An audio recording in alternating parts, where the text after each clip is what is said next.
up, everyone? It's your girl, Fantastic Frankie, coming from you here at the Microsoft Store with my boy Mike Toney of Mike Toney Designs. Hello. Very excited to have you here today. So I wanted to bring you in because I just saw the My Hero Academia Heroes Rising movie, and you're one of my favorite artists on Instagram. So thank you, one, for coming out. And I just wanted to talk to you about animation, art. I felt like you'd be a great fit. So let's start with you telling me more about your page, your art style, and what do you like to do? Okay, so from my page you can tell I like to draw people of color in anime. Yeah. That's kind of like my charge. I like to say that people, it's not that it's a slight against anime, it's just I love it. It's like, you know, creating anything else in another medium, right? Like, you know, green tea ice cream, right? So, you know, what I wanted to see as someone who grew up on anime is a little bit more representation. And there are some of those black characters here and there. And some of our all-time favorite animes like Dragon Ball or Hunter x Hunter, or even Naruto in its later seasons, but it was more about the right level of representation. Because, you know, the representation coming from Japan was a little bit different because of, you know, them being a homogenous country and not really getting an opportunity to see, you know, black people outside of the lens that they were kind of shown. Right. And the more I was doing more of my anime style, the more I started to realize that I'm not drawing myself, and I'm seeing a lot of other artists like me not doing that. So I made a kind of a charge to myself in 2015 that I would only draw people of color. Then in 2016 I decided that I'm going to stop drawing people of color with Japanese names and Japanese weapons, and it's not because I have an issue with it, but because I started to realize in more of my research that, like, you know, African culture has a lot of great weapons. They have a lot of great stories. They have a lot of the same things that I feel like have been overlooked. Right. And I wanted to kind of showcase that in my particular style. So when you go to my page, long story, but when you go to my page, that's basically what you're seeing. Is you're seeing kind of African cultures, the African diaspora kind of mixed into the anime style. Right. And trying to show it in a way where you know, we can feel very prideful about it and be very excited about not having to be the black version of something, but actually being that character. No, I love that about your page. I love that you have, like, it's almost like magic. You have a lot of glowing items, and it reminds me of, like, the spiritualism of being African. But then you also interweave African American culture in it. So, like, you have, like, samurais with, like, Gucci on and stuff like that, and it's just, I think it's a great blend of, like, our culture, what you love, and exposing everyone to it. Like you said, and it's something I've been grappling with a lot. Japan is homogeneous. I can never say it right, but their culture is one-dimensional. Even the people who are traveling there or have commuted there and they're not from there, or Chinese or from another Asian culture, but they love our culture, right? And one thing I noticed was, you know, they loved hip hop. They were wearing streetwear. We were all up in drip, and then I watch their animes, and it's all white people, right? They're supposed to be Japanese, but they're all blonde, blue hair, big eyes, right? How do you feel? What do you think that is? I'm so glad I'm on this actual channel. Yeah. It's known for hot takes, and I'm about to kind of drop one. Right. So they like us in ways that a lot of other cultures do. They fetishize us. Right. Real talk. And I mean, I love Japanese culture, and I feel like in America we kind of do that to them to a particular degree. Right. But I feel like, you know, they like us for, like you said, the music and the singing and dancing. But as far as representation for other things, it's not necessarily there. Right. And this is the reason why I don't give them a pass, because you see things like that new Norse anime that's out with Thorfinn that's in it, Vinland Saga, or you see any of the stuff, even One Piece, even Hunter x Hunter. A lot of those things are not necessarily based in Japan. Their characters don't necessarily have Japanese names. Right. They're taking things from all over the world and all other cultures. You look at I think Anime NYC got sponsored by them in 2018, but the Fate Stay series, right? Where they're pulling from all these mythologies, and it's like, where are they pulling from Africa? When they pulled from Carthage, that Carthaginian person they pulled from, they basically made white. Right. And the thing that frustrates me is that if you look at the big three, from our era growing up, or any of these animes that are coming out now, they do a ton of research. Right. You know what I mean? And we respect them in that way when they do their research for lore and the different gods and everything else like that. And then we give them a pass when they go, oh, they're homogenous, so they don't see people of color like that. And so this is what they do see. And for me, to a degree, I let that slide a little bit, but simultaneously, Japanese people are very smart. They're brilliant. Right. And to a degree, they kind of know where they're like, oh, well, this is what we see and this is what we're kind of going to do. But they still have the same opportunities to research into Great Zimbabwe, research into Benin, research into Carthage and what Hannibal and his father did before him. Right. Mansa Musa being one of the richest people to ever live on the planet, destabilizing an entire economy in his travel to Mecca. These are things that are easy to find. Right. And if we're talking about other stuff, even deeper things, they do that for other cultures. And so I don't really want to give them a pass on that, where they love us and everything else, and then when they have to display us, they do some fugazi stuff. Right. No. And it's part of the reason why I'm like, I kind of want, if I love it that much, and I know so many of us watch it, and so many of us make it poppin', Hypeland for one, right? And people really getting into it and feeling comfortable spreading anime now, then I feel like we deserve a representation of, a black character with curly hair. You know what I'm saying? With black features that they can add in anime. I've proven that with drawing my particular characters.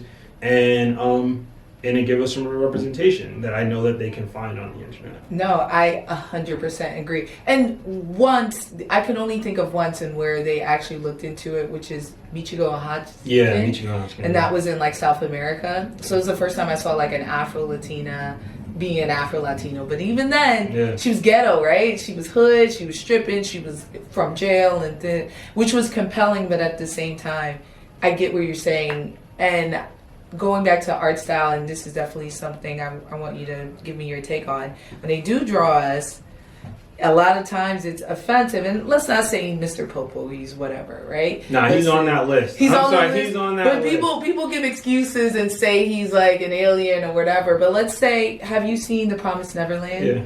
So there's not Sister Crane, the black mother who comes in and the black mama. Yeah, I forget. I think it's Sister Crane, but either way, she comes in. She's drawn. They draw the white mother when she's menacing, right? They draw her totally different than when they draw Sister Crane, where she looks like a coon, like a straight up coon. Yeah. It's insane. And to your point, they're watching us. They're watching our music videos. They have a full team doing research, and it's 2020, right? Yeah. Vinland Saga. I don't need to go through encyclopedias anymore. Yeah. I can get 2 people to spend 2 months and know everything I need to know about this particular culture. I mean, they could have, in Vinland Saga, they could have drawn them looking, like hairy and dirty and a bunch of other stuff. And, there's a different level. It's funny, I watch this YouTube channel called Asian Boss, right? Mm-hmm. So they were talking about, they were talking to women about like white men, right? And their attractiveness to them. Right. And it was some of the guys that they were pointing out, I'm like, yo, he's a dub. In America, he's a dub. Right. But as part of the mysticism and lore around him being a white dude with blonde hair and everything else like that, but it's not their fault. It's what's been toted up to them about everything else in media. We believe what we see. Exactly. So that's what makes it so important for me to make the characters that I make and show them in a bunch of different plethora of things, because then people will start to believe what they see about my stuff. And part of it does come from a certain level of research, does come from a certain level of my own experiences. It also comes from a certain vision I want to have shown of people of color in media. But, that's where the importance of that kind of comes from. So then that way, that's what they start seeing and that's what they start liking. And then we don't get things like Promised Neverland, where that black character that ends up being in it with Afrocoid features or whatever aren't dumb exaggerated to almost be a parody and to make fun of the character, but to actually, give them a little bit of respect. Exactly. I like what they did, and Hunter x Hunter is my all-time favorite anime. Yeah. It's up there. I've watched it over and over again. I know Canary. Yoshihiro Togashi is one of my favorite. But yeah, they changed her. She was like an Irishy looking girl in the first one before 2011. And then they made Canary black. Oh, I didn't know that. And her being black in the 2011 version, and you know, giving her like the Africoid nose and everything else like that, like more black features. You know, I like that. And then she was, you know, even though she was a butler, or servant, she was still like mad proficient, you know, had a level of compassion and everything else like that. And I like that aspect of it. Right. There's always these little things that are kind of a bit of a, you kind of got to take with a grain of salt. Like Killer Bee was cold as hell, but the first black person introduced on Naruto was a rapper.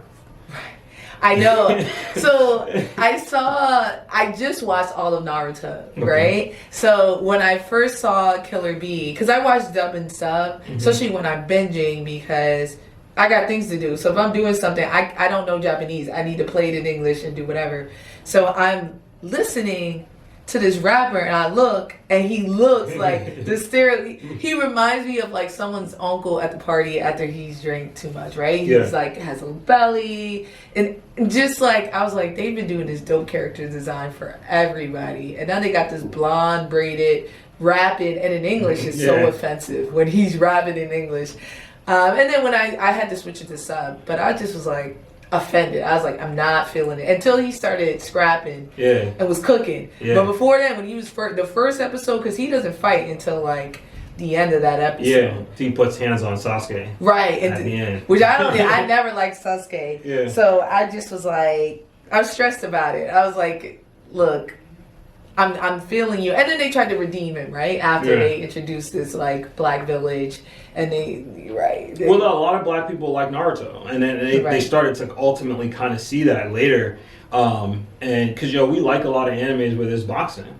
That was the one thing where you get a pass, like, you know, from where I'm from, there's a lot of crazy stuff going on. But if you watch Dragon Ball, people didn't care. No. As long as you didn't wear the Dragon Ball button down, you know, with that weird silky thing or whatever, you got a pass because you were like, yo, they're boxing. So, but that happened in Naruto, them introducing a black character that was great. More of us got inundated, and then releasing a whole village where there were a bunch of people of color, and then you had this black Hokage who was like strong and tough, and he had his tropey things because, you know, still getting into it. But that was something that we, you know, I don't think we've seen in anime yet. Still, and you know, we had to put up with B for a while, but like it came with the Ryakage, the third Ryakage, you know, who was cold, and then, you know, then a couple Doryu, I think I'm definitely butchering his name, is a dude with the black lightning, and so I mean it took a lot, but like you know, we always got to kind of take it with a grain of salt. I don't, you know.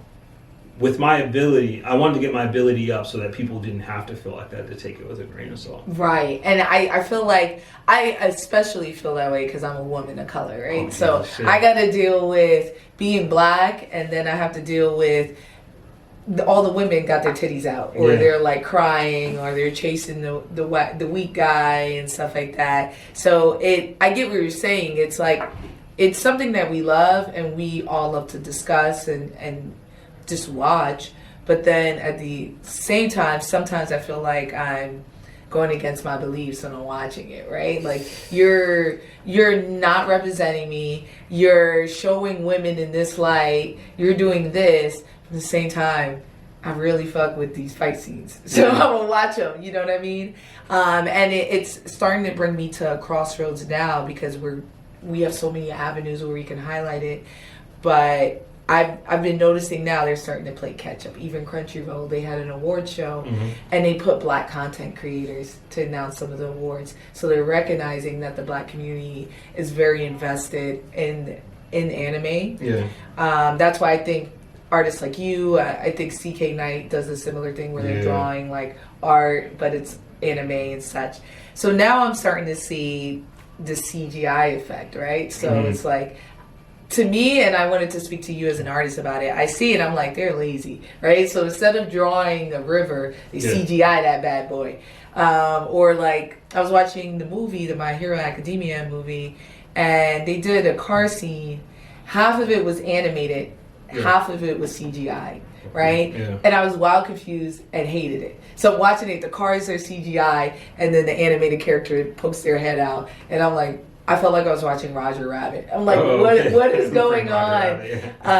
For those of you who don't know, Roger Rabbit is a 1995 movie where it's in real time, but cartoon characters actually exist with real people. Yeah. It's very adult, but it's hilarious. Yeah, I mean, I think a lot of people had their first girl crush on Roger Rabbit's wife. On Jessica Rabbit. She was a baddie. Yeah. She made it for all funny niggas, right? Yeah, she did. And so it was like, if you don't remember that, you definitely remember her from the movie. Right. But I'm actually on two parts too, because the first part of that was about the Black content creators and stuff like that.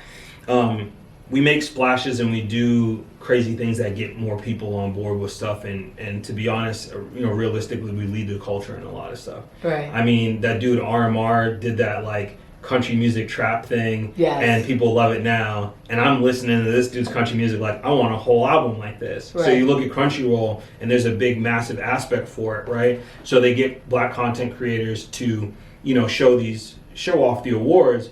But like, how many things are they green lighting? You know what I'm saying? That have these people of color in it. Because I know publishing studios that they've approached, that they've had come in there and have conversations with them, and not greenlit stuff off of, from my opinion, fugazi reasons. Right. And so, if you want I think one of the people that helped was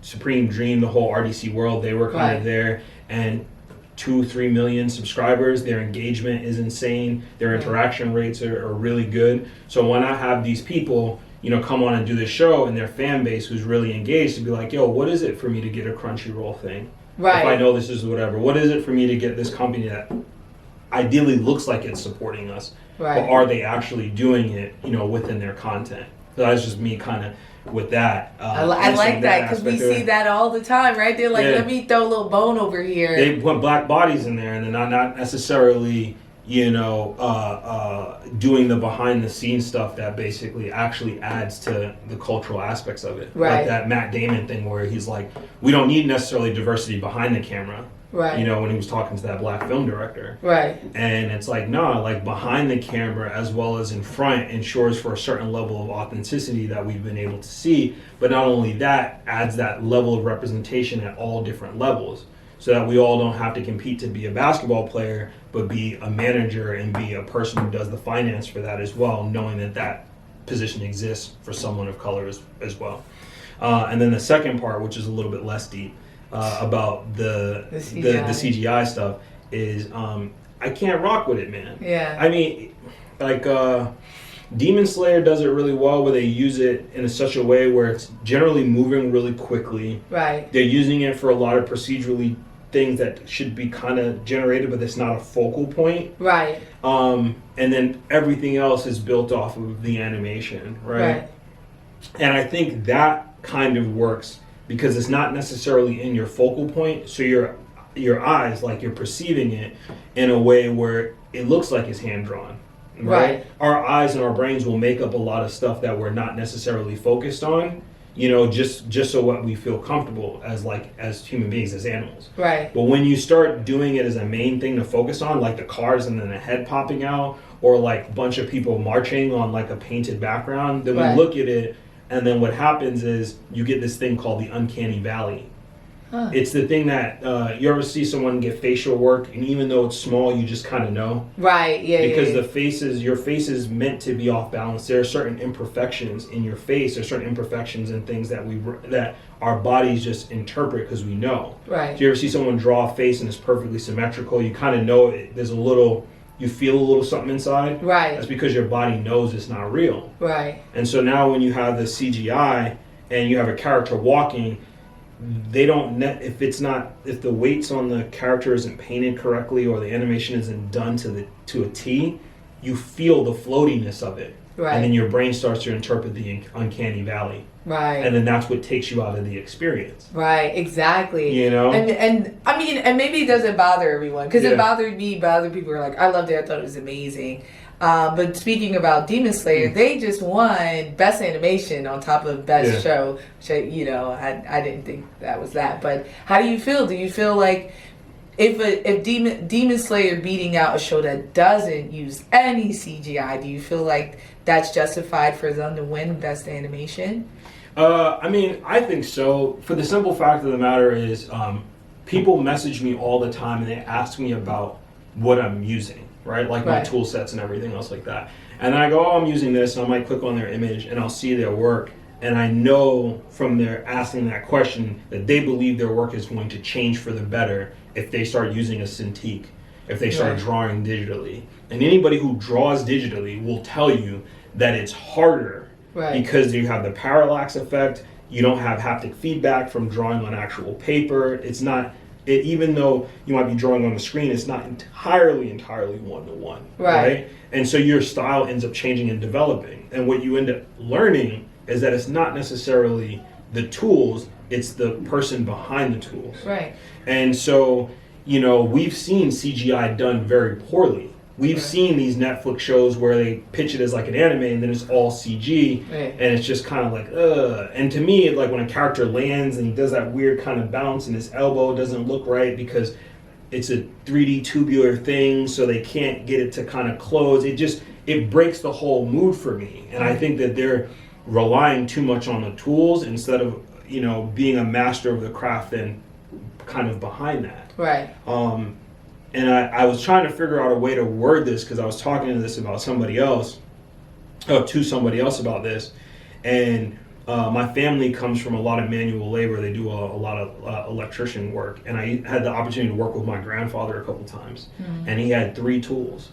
And I used to have I had the wire cutter, I had this, I had that, I had my hammer. And he could do every job that I could do on the site with 3 tools. Yeah. And that's him being a master of it. So it doesn't matter whether he's using his pliers or he's using a hammer. He understands the system of nailing something in, so it doesn't matter. Right. And so I feel like Demon Slayer won because they're like, here, where's the right way to use CGI? That episode where they're banging on the drum and the room's turning around. Yes. Savage. And a great way to use it. And even though the room was a character, it felt okay for the CGI perspective because like it made me dizzy. Before, it made you dizzy, but the focal point was on the main character and him jumping around. Right. So even though the room was CGI, you didn't have enough time to really be paying attention to everything else. That's the difference between, in my opinion, you know, using the tool in a way where it's facilitating the actual art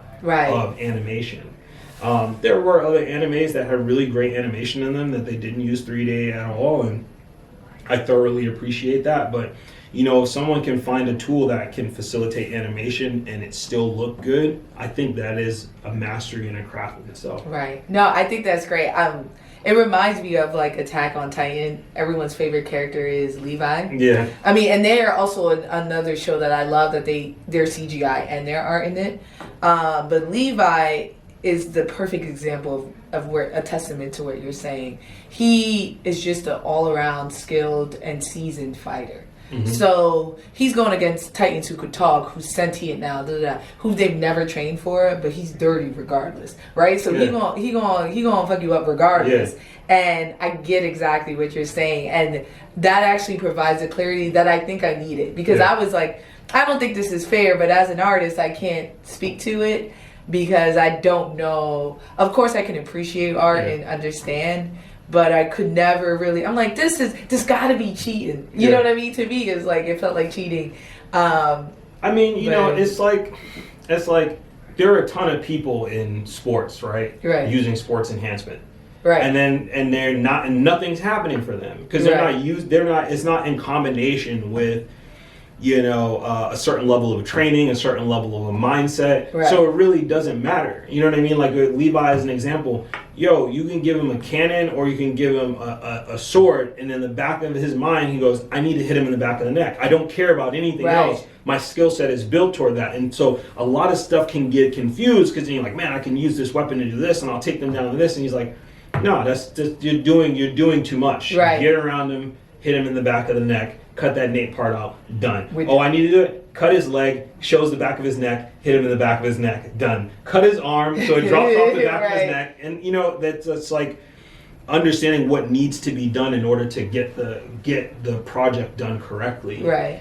And so in that kind of sense, I think it allowed them to focus on more developing, their funds toward their music, and because a lot of things about that show were good. Right. There was the combination of music, the combination of the art style, the way UFO Table ended up, deciding to do the particular magic system and stuff like that, the way they animated it. There were a lot of things I think that, creating CGI trees that he runs through in bushes, right. Saved them time from having a person paint it and then cut it out and do everything else. Or that ODM. Is that how they say ODM equipment? The equipment that propels them around. Oh! You mean for Attack on Titan? Yeah. I can't even remember that. I haven't watched season 3 or whatever. It gets murky. Everyone becomes a Titan. It gets crazy. But I started reading the manga, and then I'm like I read a lot of manga more than I watch anime. Do you? Yeah. I'm the opposite, and I think it's because I can listen to anime. Mm-hmm. I can't listen to manga, and I love color. I love movement, style, and things like that. So manga doesn't quite do it for me. And there's a lot. It'd be like 800 chapters. I'm like, I'm gonna watch 10,000 episodes and also read 800 chapters versus like I read a lot more comic books because a lot of that doesn't get adapted. Yeah. You know what I mean? But a popular manga will almost always get adapted. Yeah. I was reading Promised Neverland. I'm sorry, I'm going to cut you off. I was reading Promised Neverland before it became an anime. And I actually never watched the Promised Neverland anime. Just because if I started reading the manga, I love the artistry and I like the stories. Right. So sometimes I don't necessarily need to see it animated. Right. It's the reason why I haven't started reading Demon Slayer. Because if I start reading it, I won't watch the anime. Because I'm in it for the story. I don't necessarily want to know per se what's happening. And I, as an artist, I can visualize that water attack. Right. And so for me, I'm like, yo, that's crazy. He jumped off the wall and did all of this. Right. But to the average person looking at the panel, they're like, all right, I just saw it looks like his head's off and whatever. So for me, I interpret it kind of that way. I switch between the two. And I agree with you. I read Western comics as well because a lot of that stuff isn't adapted. Exactly. And I'm really glad you brought that up because I have this argument with people all the time. If I mention something that didn't make sense or I didn't connect with in an anime, and the first thing I always get is, but the manga. And I'm like, the manga and the anime are two different things. Yeah. But they're both telling stories. It's two avenues. So if I don't get the story in the anime, that's not it. I shouldn't have to read the manga to understand the anime, just like you shouldn't have to watch the anime to understand the manga. They're both stories, and sometimes they deviate. A lot of times they deviate because it's a different format. So they need to figure out a way to tell a story within that format. You know what I mean? So things like we were talking about Full Metal Alchemist before we started filming. Brotherhood, beginning to end, they told that story. They caught me. No fluff. I got it. Boom. I didn't have to read no manga to understand it. Yeah. Versus I was watching Demon Slayer, and I was telling people I thought it was great, but I thought there were a lot to be desired. And halfway through the series, I felt like they lost their mission. Right. It started off initially, this guy is finding a cure for his sister and fighting demons, and then after he was trained, it was like, we're just going to be fighting demons. Yeah. So his sister never was shown really. She was barely fighting. She never speaks. And it was just things like that I didn't like. They're like, but in the manga, da-da-da. Yeah. I'm not reading the manga. Yeah. I'm watching this anime. So I'm just really glad that you pointed that out. Well, it's funny because this kind of genre for things, right? Unlike sports or other stuff, it's it takes people's hearts a little bit differently. Right. Oh, absolutely. And I know, because I know you get a lot of flack from following your page and stuff like that. And part of it is like as someone who reads the manga, and as a fan of certain things, I also let people slide because I'm like, oh yeah, you watch the anime. And there's some animes that I watch that I don't watch the manga. So when someone tells me about that, I go, oh, okay, that's kind of dope. And oh, well, the manga's better because they explores this and this and that. And I'm like, oh, thanks for telling me, because now you've added it to my canonical lexicon of what I'm watching. Exactly. Hopefully it helps and it gives me context. They're legitimately their life, and so they're super invested into it. They're not necessarily going out and doing a lot of stuff, and this thing means a particular thing to them. Right. I'll use someone that we both know as an example, right? So black girls anime. Right. I was watching, I think it was one of her stories. I don't even think it was an actual like interview, and she was talking about how Naruto saved her life. Right. How she was like, yo, I was ready to be done with it, and then reading Naruto and watching Naruto and hearing him say believe it made me want to have a second chance. Mm-hmm. And so now you flip back and you know, if someone makes a comment about Naruto and they're like, hold on, because this thing saved my life. I'm invested in it in a whole other way. Right. And it's funny because when I go to these cons and the table that I did have, and having a conversation with people, I was able to see it more and more out of my cocoon, because I do a lot of different stuff. Right. As a designer, as someone who likes martial arts, as someone who likes sports, and like, you know, working out, and a plethora of different things, board games. There are other things that help fulfill me, you know what I mean? But for some people, they're like, anime is it. Right. So when you're like, you know, Goku's not that poppin', and you're like, what? What? From the time I was 7 years old, my son is watching Goku Super and this and that. And it's funny, and I see them get all bent out of shape, and I laugh a little bit, but then it kind of clicks to me, that guy that I met that, you know, showers 3 times a week, but like knows Goku's birthday, Goku's dad's birthday, and Goku's mom's middle name. Right. You know what I mean? And I'm like, oh yeah, this is what that means to him. Right. Because like this is a part of his universe, and I've never had to be a part of that. It doesn't stop me from making my hot takes and not caring about like, you know, whatever. Yeah, it's like the shots, but it's just kind of like, it gives me some perspective when they're coming at me, and I'm just kind of like, all right, cool. When they're like, well, this person's in anime and this and that, and but what you're doing is actually racist because you're not doing this, and I'm just like, I get it, man. I get it. You feel attacked, and this is a thing that you love and you've grown up with, and you know there is an unfollow button or a block button. You know what I'm saying? Right. Like, and I'm not people slide in my DMs, and I always laugh about it because I'm like, you know what you're saying is wrong because you didn't put it in my comment, right? You slid up in my DMs and they're saying it. And it's funny because the same as you. It doesn't mean that I don't love it. Yeah. I do love it because I'm still watching it. I'm dedicating hours of my time to watch and keep up because I'm a fan. But as a black woman, as we were discussing earlier, like there's still things that I'm hip to. And I also love that you're doing what I'm doing. We're exposing these people who are anime is life, that there's a diversity in people who like anime, and exposing it and what we think about it, right? So, you know, I get all the time, there were no anime girls when I was younger, right? And I'm like, maybe we didn't love anime in the way that you love anime and you cast us aside, right? So even with like Meg Thee Stallion, I love her to death. And she always rocking anime, t-shirts, she's saying things. It's clear that she's a fan of it. But I had this huge conversation with the guy because he's like, I don't trust it. She's just doing it for clout. And I was like, first of all, you think we got enough clout to get Meg Thee Stallion over like something else? Also, what is that getting you? That's what I'm saying. Like, what is she really gaining from it? But two, and realistically, you should know how much clout did you get off of anime? Right. Exactly. You know what I'm saying? It's like, yo, you knowing everything to the T about a certain thing. When has that trivia got you the clout that this person's already making money? They're already famous. Not from anime. Yeah, not from anime. Yeah. I've never. She gets free items and things like that, and of course she's tapping into another fan base. But even still, the fan base that she's tapping into, we would still like her if she didn't like anime, right? Yeah. She's not tapping into those diehard anime fans, right? Because she's doing hardcore explicit rap. You know what I mean? It's very different from like a lot of the artists I see at cons and stuff like that, which are more like rock.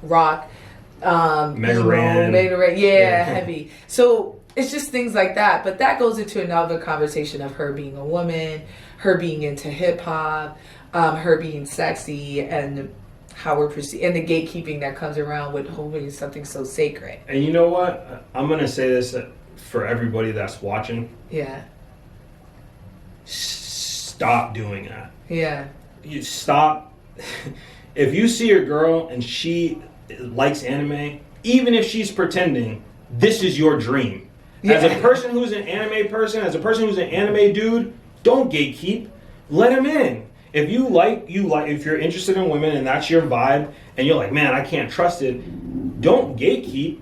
let them in, have conversations with them. If there's something that they don't know about an anime that you feel like, hey man, that might be important or whatever, talk about it. Not in a way where you're attacking them or whatever. Talk about the anime, like, oh, you like it? Oh, did you like when this thing happened? Did you like when that thing happened? Oh, you didn't know that? Oh, that's cool. Well, if you read the manga, this thing happens in the manga. It's really cool. I suggested, if you have an opportunity, not like, oh man, you didn't know that Aster from Black Clover originally liked this person and did this, and it was like, nah, like everybody starts their journey at a certain point. Right. And they do that because they don't want to think that someone who can look a certain way could also be in this genre. Right. And I would say that's a blessing for you. Right. If this girl says that she likes anime and she looks a certain way or whatever, or she likes Batman or comics or whatever it is, have a Batman and a civil Batman or Western comics conversation with them,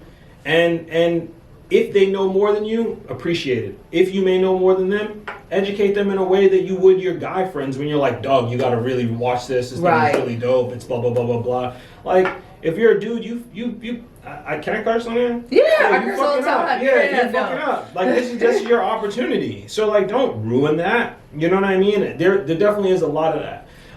I don't necessarily do that with women. I'll do that with like somebody else, or like we'll get into a conversation about something and they'll make a comment and I'll be like, dog, you don't read Batman. Like, what's the last Batman you read? It's like, oh, I'm like, I won't even get into it if you don't know blank, blank, or blank. Right. You know what I mean? I was like, I'm not having a conversation with you. Oh, but this is prep. I'm like, I don't want to have a conversation with you. Because if you read this and you read that, then you would necessarily know this. But that to me doesn't span from gender or sex or anything like that. It spans from a comment that someone may make about something. Right. And I'm like, oh, did you know this? And that goes for, men and women. But even still, when I have those conversations, unless it's someone that I know, it's more of a civil thing. Like, oh, well, if you didn't read that, you should read Court of Owls. Right. Court of Owls then talks a lot about this, and you'll get an opportunity to see this. But I thought it was really good. That's what I like. And I think it'd be perceived differently. Yeah. Even on my page, like a lot of times I'll get, even my last one, I was talking about Demon Slayer and someone said, you don't like anime. And I was like, what? So I dedicated a whole page writing videos and all that stuff, but I don't like anime. And it's that like gatekeeping fighting thing versus like putting me on. So like even... They'll never say that to a dude though. If I don't like one anime, they're not going to be like, yo, you don't like all anime. All of it. But you know what, too? They don't say it to my face because I'm bigger than what they expect. Yeah. So when I roll up on them, they're like, dang, Frankie, a big girl. You know what I mean? I'm stalky. They're not like, I can't, like the same energy isn't there. But even I had a conversation with a guy, and I love when I'm being put on some, hey, this is some more insight on that character, on some you don't know shit thing. So... I think it was Icy Hot, Todoroki. I was talking about, like, I love him. But I was talking about, on the anime, I felt like his powers are never gauged, right? Mm-hmm. Sometimes he's so powerful that, like, no one can touch him. And other times, like in the movie, his things were barely doing anything, but were more of like a defense type of work. Yeah. And I was like, this doesn't make sense. I don't get, how powerful is this guy? And then one of my friends, he was like, yo, he's a kid. He's still trying to figure out. He can't gauge his power level. He doesn't want to kill someone or himself. But he also like, no, so I was like, that makes sense. He can't figure it out. And then that was it, right? It wasn't, no, you're an idiot, which is what I get all the time. We don't really watch My Hero Academia. Did you see that? Right. Yeah. Which is funny because I'll quote things from the show, from different variants, from fillers, from everything. People be like, you ain't watch it. I'm like, what part? Just because I don't like it doesn't mean, or just because I interpret it this way doesn't mean that I don't like it or don't necessarily watch it. So I think that's important. As my last note on that is, it's a thing that, like, kids with trauma recreate their traumas when they get older. Right. Those same kids, because we're in the generation where now it's becoming a lot more acceptable to like be an anime head. Right. But coming up, like, people didn't necessarily talk about that, or you don't really necessarily get into those conversations about anime or whatever. And if you did, people made fun of you. They Right. gatekeeped you out of stuff. Exactly. So now these people are enacting that same gatekeeping because now it's becoming this thing where it's more cool and it's accepted. Right. And they're like, no. I bled for this. Right. You know what I'm saying? I sat at a lunch table by myself because I ran with my hands behind my back. Now it's Right. cool. It's on TikTok. I did blank, blank, blank, blank, blank. And now you want to get in? So they're reenacting a lot of that same stuff that was done to them onto other people because they think they're trying to gatekeep this thing for themselves Right. that they went through this thing for. And, it's kind of just getting out of that. And I think the more these cons get bigger, there are going to be some people who are going to be like, man, I remember when New York Comic Con, you can go and you walk around, there weren't a bunch of posers. And there'll be some people who will be like, I'm glad because now the industry is getting bigger. I'm seeing different comics. I'm seeing different people included in comics. I'm seeing more comic content, on TV more or in some of my mediums. And glass half empty, glass half full people, Right. who are going to be more accepting of that. I think conversations like this on your show with all these people that you talk to is going to help that. I think seeing more black women have more platforms in these anime spheres like Caesar Noir, it is going to help facilitate that because then you're going to have to see it and you're going to start to see more of the valid points that you guys are making. Right. And not just seeing a bunch of dudes lead the conversation, which I'm not hating on that either. You know what I'm Right. saying? Like, but you've been doing that for a long time. Your place is there. You as a dude, you can come up. You're not going to get the same levels of questions. Right. And I think, with more of that exposure of what you guys are doing really well, that, it'll become more of an acceptance. I think that bleeding, that martyr mentality is so real, and I feel you on that. And I think that's also why black men are also the meanest to me, because it was like we weren't getting accepted from either one. And I grew up and I used to hide it. I would watch on the low and not talk to people about it. Yeah. But I would see it, like the black kid who liked anime. The anime heads weren't even fucking with him because he's black. And then the black people aren't fucking with him because he liked anime. He was getting flamed. Oh, no, everybody flaming him. Yeah. Everyone's flaming Yeah. him. So I understand what you're saying and I empathize with it. I still be like, fuck these guys, and I'm like, I'll fight them. You know what I mean? Me and my boy Jordan, like we both grew up, we liked anime or whatever. I've been watching Yu Yu Hakusho, man, since when it had aired in America, and a couple of older animes and stuff like that. But I grew up, my dad taught me how to wash my nuts. I was a kid. Right, Some of these kids, they got bullied because they were in anime, but then there was like hygienic stuff that was going on. There's a lot of other things that was going on, you know what I'm saying, that kind of gatekeep them. They were like growling at you when you came near you. Yeah, and it was just like little, kind of weird subset things that's not just anime put you there, but simultaneously, if you want to grow from that, for anybody who's watching this, who's just watching this to flame you, because I'm sure there's plenty of them, which is fine for me. Go ahead and do it, right? Those people who are just watching and get at you, really watch and pay attention and give yourself an opportunity to let people in to your sphere and allow the connection between anime and all that stuff to really heal you, because that's what I feel like is going on when I'm seeing these people. Right. And I see some of these black dudes on there because, like you said, they were getting flamed.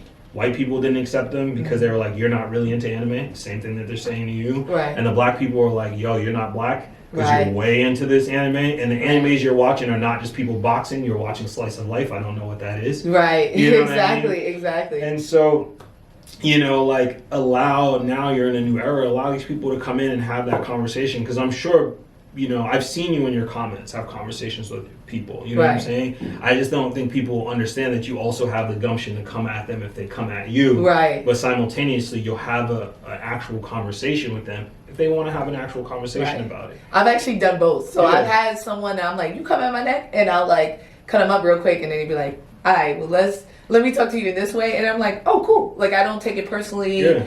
So I feel you on that. And this has been very enlightening. Like, I really appreciate you coming out and opening.